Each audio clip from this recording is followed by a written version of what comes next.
സംസ്ഥാനത്ത് സംഭവിച്ച ഈ ദുരന്തത്തോട് സംസ്ഥാന സർക്കാർ എങ്ങനെ പ്രതികരിച്ചു എന്ന് നമുക്ക് ആദ്യം പരിശോധിക്കാം. ആ പരിശോധനയിൽ വ്യക്തമാകുന്ന ഒരു കാര്യം, സംസ്ഥാന സർക്കാരിന് ചെയ്യാൻ കഴിയുന്ന പരമാവധി കാര്യങ്ങൾ അവർ അവിടെ ചെയ്തിട്ടുണ്ട് എന്ന് തന്നെയാണ്. അതാണ് കണക്കുകൾ വ്യക്തമാക്കുന്നത്.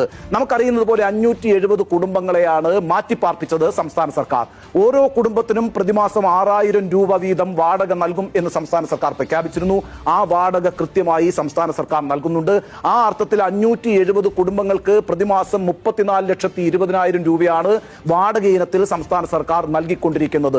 ഇതുകൂടാതെ വളരെ പ്രധാനപ്പെട്ട ഒരു പ്രഖ്യാപനം അന്ന് സംസ്ഥാന സർക്കാർ നടത്തിയിരുന്നു. ഈ ദുരന്തത്തിൽപ്പെട്ട കുടുംബങ്ങളിലെ 2 പേർക്ക് പ്രതിദിനം 300 രൂപ വെച്ച് ദിനബത്ത നൽകും എന്നാണ് സംസ്ഥാന സർക്കാർ അന്ന് പ്രഖ്യാപിച്ചത്.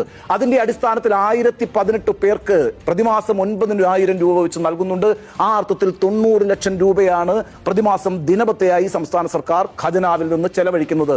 നോക്കൂ, 90 ലക്ഷം രൂപ ദിനബത്തയായി നൽകുന്നു, ഏതാണ്ട് 34,20,000 രൂപ വാടകയായി നൽകുന്നു. ഇത് കൂടാതെ ഈ ദുരന്തത്തിൽപ്പെട്ട എല്ലാ കുടുംബങ്ങൾക്കും പ്രതിമാസം 1000 രൂപയുടെ ഭക്ഷ്യക്കൂപ്പണം നൽകുന്നുണ്ട്. നമുക്കറിയാമല്ലോ, അവിടെ ഒരു ടൗൺഷിപ്പ് നിർമ്മിക്കും എന്നാണ് സംസ്ഥാന സർക്കാർ പറഞ്ഞത്. അതിന്റെ അടിസ്ഥാനത്തിൽ ടൗൺഷിപ്പിന്റെ നിർമ്മാണ പരിപാടികളും സംസ്ഥാന സർക്കാർ ആരംഭിച്ചു കഴിഞ്ഞിട്ടുണ്ട്. എൽസ്റ്റൺ എസ്റ്റേറ്റ് ആണ് സർക്കാർ ഇതിനായി ഏറ്റെടുത്തത്. ഇന്നിപ്പോൾ വയനാട്ടിൽ ലഭിക്കാവുന്ന ഏറ്റവും മികച്ച ഭൂമിയാണ് എൽസ്റ്റൺ എസ്റ്റേറ്റ് എന്ന കാര്യത്തിൽ പ്രതിഷേധക്കാർക്ക് പോലും യാതൊരു സംശയവുമില്ല. ഏതാണ്ട് 100ഓളം വീടുകളുടെ പണി അവിടെ പുരോഗമിച്ചുകൊണ്ടിരിക്കുകയാണ്. ജനുവരി മാസം ഇതിന്റെ താക്കോൽ കൈമാറാൻ കഴിയുമെന്നാണ് സംസ്ഥാന സർക്കാർ വിചാരിക്കുന്നത്. ഇനിയിപ്പോൾ അവിടുത്തെ കുട്ടികളുടെ പഠിപ്പാണ്. ചൂരൽമലയിലും മുണ്ടക്കയിലും സ്കൂളുകളുടെ പുനർനിർമ്മാണം പൂർത്തിയായിട്ടില്ല എങ്കിൽ കൂടിയും ആ കുട്ടികളെ മുഴുവൻ മേപ്പാടി സ്കൂളിലേക്ക് മാറ്റിയിട്ടുണ്ട്. അവർക്ക് മേപ്പാടിയിലേക്ക് പോകാനായിട്ട് KSRTC പ്രത്യേക സർവീസുകൾ നൽകുന്നുണ്ട്. ഈ അർത്ഥത്തിലൊക്കെ എടുക്കാവുന്ന മുൻകൈകൾ സംസ്ഥാന സർക്കാർ എടുത്തുകൊണ്ടിരിക്കുന്നു എന്ന് തന്നെയാണ് ഈ കണക്കുകൾ വ്യക്തമാക്കുന്നത്. എന്നാൽ കേന്ദ്രത്തിന്റെ പ്രതികരണം ഈ കാര്യത്തിൽ എങ്ങനെയായിരുന്നു? ആദ്യം തന്നെ 1202 കോടി രൂപയാണ് കേരളം കേന്ദ്രത്തോട് ആവശ്യപ്പെട്ടത്. ഒരു ആദ്യ ഗഡു എന്ന നിലയിൽ അതിന്റെ ഭാഗമായി നമ്മളൊരു മെമ്മോറാണ്ടവും ഈ ദുരന്തമുണ്ടായി ഒരാഴ്ചക്കുള്ളിൽ തന്നെ കേന്ദ്ര സർക്കാരിന് സമർപ്പിക്കുകയുണ്ടായി. പക്ഷേ ഒരു പൈസ പോലും കേന്ദ്ര സർക്കാർ നൽകിയില്ല. നിങ്ങളുടെ ഫണ്ടിൽ നിന്നെടുത്ത് ചെലവാക്കൂ എന്നാണ് കേന്ദ്ര സർക്കാർ പറഞ്ഞിരുന്നത്. എന്നാൽ പിന്നീട് 2221 കോടി രൂപയുടെ ഒരു പുനർനിർമ്മാണ പദ്ധതിക്കായിട്ടുള്ള മെമ്മോറാണ്ടം കൂടി കേന്ദ്ര സർക്കാരിന് സമർപ്പിക്കുകയുണ്ടായി. അതിന്റെ ഭാഗമായിട്ടാണ് കേട്ടോ ഇന്നലെ 260 കോടി രൂപ അനുവദിച്ചിരിക്കുന്നത്. ആവശ്യപ്പെട്ടത് 2221 കോടി, കിട്ടിയത് 10% പോലുമില്ല. ഏറെക്കുറെ 10%, 260 കോടി രൂപയാണ്. ഇതിനിടയ്ക്ക് ഒരു 544 കോടി രൂപ നമുക്ക് അനുവദിച്ചിരുന്നു. പക്ഷേ അത് കടമായിട്ടാണ് അനുവദിച്ചത്. അത് തന്നെ ഈ പറയുന്ന ദുരന്ത ബാധിതരുടെ പുനരധിവാസത്തിന് വേണ്ടിയിട്ടേ ആയിരുന്നില്ല. ഇനിയിപ്പോൾ വളരെ പ്രധാനപ്പെട്ട മറ്റൊരു പ്രശ്നമുണ്ട്. 1051 മനുഷ്യരാണ് ഈ ദുരന്തത്തിൽപ്പെട്ട 1051 മനുഷ്യരാണ് വിവിധ ബാങ്കുകളിൽ നിന്ന് വായ്പ എടുത്തിരിക്കുന്നത്. ഏതാണ്ട് 31 കോടി 61 ലക്ഷം രൂപയാണ് ഇത്തരത്തിൽ വിവിധ ബാങ്കുകളിൽ നിന്ന് ഈ ദുരന്തം അനുഭവിക്കുന്ന മനുഷ്യർ വായ്പയായിട്ട് എടുത്തിരിക്കുന്നത്. ഈ വായ്പയെല്ലാം എഴുതി തള്ളണം എന്നുള്ളതാണ് കേന്ദ്ര സർക്കാരിനോട് സംസ്ഥാനം ആവശ്യപ്പെട്ടിരിക്കുന്ന കാര്യം. ഈ വിഷയം ഉന്നയിച്ച് കോടതിയിൽ കേസ് വരെ നടക്കുന്നുണ്ട്. കോടതി പലതവണ കേന്ദ്ര സർക്കാരിനോട് ആവശ്യപ്പെട്ടിട്ടും കേന്ദ്ര സർക്കാർ ഇക്കാര്യത്തിൽ ഒരു വ്യക്തത വരുത്തിയിട്ടില്ല. കേവലം 31 കോടി രൂപയുടെ പ്രശ്നമാണ്.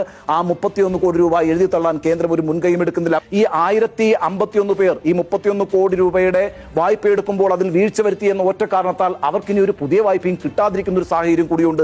കേന്ദ്ര സർക്കാരാണ് ഇത് എഴുതി തള്ളുന്നതെങ്കിൽ അത് അവരുടെ സിവിൽ സ്കോറിൽ ബാധിക്കുകയില്ല. നോക്കൂ, ഈ L3 പട്ടികയിലാണ് ഈ ദുരന്തം ഇപ്പോൾ ഉൾപ്പെടുത്തിയിരിക്കുന്നത്. നമ്മൾ ഒരുപാട് കാലം ആവശ്യപ്പെട്ടതാണ് വയനാട് ദുരന്തത്തെ ദേശീയ ദുരന്തമായി പ്രഖ്യാപിക്കണമെന്ന്. പക്ഷേ ദേശീയ ദുരന്തമായി പ്രഖ്യാപിക്കാൻ കേന്ദ്ര സർക്കാർ തയ്യാറായിരുന്നില്ല. ഒടുവിൽ കേരളത്തിന്റെ സമ്മർദ്ദം മൂലം L3 പട്ടികയിൽ ഉൾപ്പെടുത്തിയിട്ടുണ്ട്.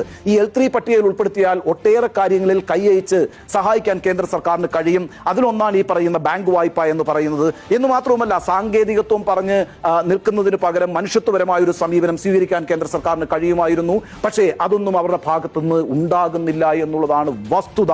നോക്കൂ, വയനാട് ദുരന്തമുണ്ടായി ഒരാഴ്ചക്കുള്ളിൽ തന്നെ പ്രധാനമന്ത്രി നരേന്ദ്രമോദി ആ ദുരന്തബാധിത പ്രദേശങ്ങൾ സന്ദർശിച്ചിരുന്നല്ലോ. അദ്ദേഹം മണിക്കൂറുകളോളമാണ് അവിടെ ചിലവിട്ടത്.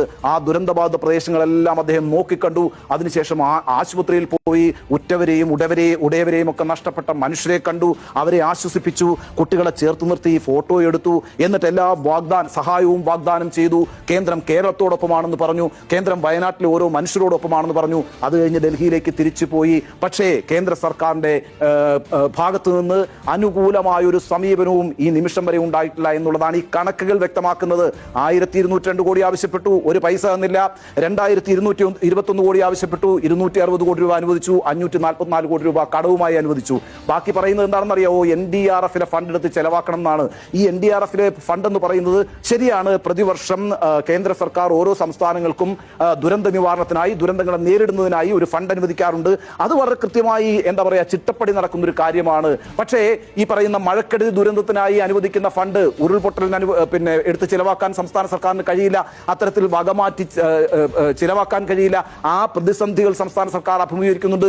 അപ്പോഴാണ് ഈ NDRF പണം എടുത്ത് ചിലവാക്കിക്കോളൂ എന്ന് കേന്ദ്ര സർക്കാർ സംസ്ഥാനത്തോട് പറയുന്നത്. യഥാർത്ഥത്തിൽ വയനാട്ടിൽ ദുരിതം അനുഭവിക്കുന്ന മനുഷ്യരുണ്ടല്ലോ, ആ മനുഷ്യരോട് മുഖം തിരിഞ്ഞു നിൽക്കുന്ന ഒരു സമീപനമാണ് കേന്ദ്ര സർക്കാർ സ്വീകരിച്ചിരിക്കുന്നത് എന്ന കാര്യത്തിൽ സംശയവും സർജിക്കൽ സ്ട്രൈക്കിനില്ല. അതിന്റെ ഏറ്റവും ഒടുവിലത്തെ ഉദാഹരണമാണ് 2221 കോടി രൂപ ചോദിക്കുമ്പോൾ 260 കോടി രൂപ എന്ന് പറഞ്ഞ പിച്ചക്കാശ് വെച്ച് നീട്ടുന്നത്.